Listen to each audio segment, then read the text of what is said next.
Hello everyone, আমি এখন দাঁড়িয়ে আছি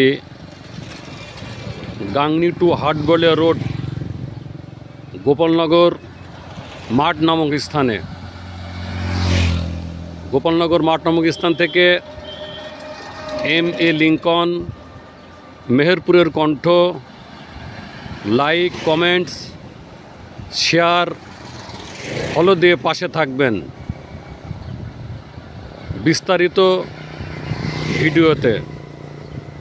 চমৎকার সুন্দর পরিবেশ।